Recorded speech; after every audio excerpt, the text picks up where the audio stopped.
Gretchen isn't buying it. I know Mia has made a name for herself, and she's certainly helped your brand, David. But do you really think she's helping democracy? I do. DB says, but Gretchen isn't finished. Do you really? I've heard from sources in both major parties who argue that a meritocracy is a real threat to America's democratic norms. If a fringe candidate, or even, and I mean no offense, a celebrity like yourself wins a meritocracy in July, It could threaten the two-party system? Yeah, of course they're worried about that. It's their job. Look, I've publicly supported members of the Democratic Party for years. I've hosted fundraisers, given money personally, and I still believe that they're trying to do right. But as long as we're limited by this two-party system, they've got no incentive to be anything more than the second worst choice. So yes, they feel threatened because they're worried they might have to start aiming higher. DB speaks with all the charm you'd expect from a movie star who's done 1,000 interviews. But Gretchen is no pushover. They're worried someone like you will win a meritocracy. Or someone like Justine Hall. They're worried you'll turn this into a three-way race going into the fall. That you'll split the Democratic vote, tipping the election to the Republicans. And the Republicans I've heard from worry about the same thing on the other side. A win by one of a meritocracy's right-leaning candidates, Tanner Futch or Robert Mast, say, could spell doom for the Republicans in 2020.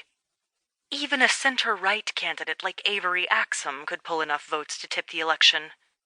DB tries to interject, but Gretchen is on a roll. Imagine this. On November 4th, 2020, if a candidate like you or Justine Hall tips the election to the Republicans by pulling 5 or 10% of Democratic votes, can you honestly say you won't regret becoming involved? It's a good question. One that podcast hosts, cable news pundits, journalists, and everyday Americans ask constantly these days. The fact that a meritocracy will upend this election is apparent to everyone who follows politics. And though many are excited about the potential for an independent to disrupt the 2020 election, others are more skeptical. It's a topic that has given me more sleepless nights than I'd admit on record. When I started a meritocracy after the 2016 election, I didn't imagine it would grow as big as it has. I didn't imagine we'd be a threat in 2020. If I'd had a plan, it would have sounded something like, 2020, they ignore you. 2024, they laugh at you. 2028, they fight you. 2032, you win. Instead, we've turned 2020 into a three-way contest, and people won't stop asking whether we've thought through the consequences. I speed up along a straightaway, the ocean on my left glittering as the sun sinks behind the water. The top is down, and the rush of air drowns out the voice of doubt that creeps in when I think about 2020. I want to hear DB's answer. I'm always curious how my top candidates will handle the question, and lately they've had to handle it often. After a long pause, he says, Well, Gretchen, I'll admit that I've considered it, and we don't yet know who the Democratic and Republican nominees will be. But if you're asking whether I'll regret it if I tip the election to a generic Republican over a generic Democrat, yes, I will. But there's always a reason not to try. That reason is fear. Acting from fear won't get us out of this mess.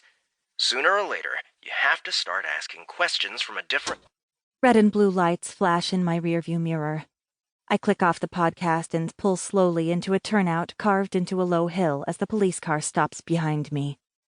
A burly cop in a khaki uniform and shiny black boots steps out, pauses inexplicably, then ambles up to my convertible. License and registration? The 1964 Mustang convertible sits low to the ground. That, combined with the fact that the top is down and I'm only 5'2", turns the cop into a giant. I hand him my license and registration. I didn't think I was speeding, I say, but I know damn well that I was. Was I speeding, sir? He studies my driver's license. You were going 80 in a 55, Ms. Rhodes. Along this two-lane highway? That's extremely dangerous. He points to the oceanside cliff, where a guardrail hems in the space the shoulder would otherwise occupy. That's a 200-foot drop. I'm sorry. I'm trying to get to...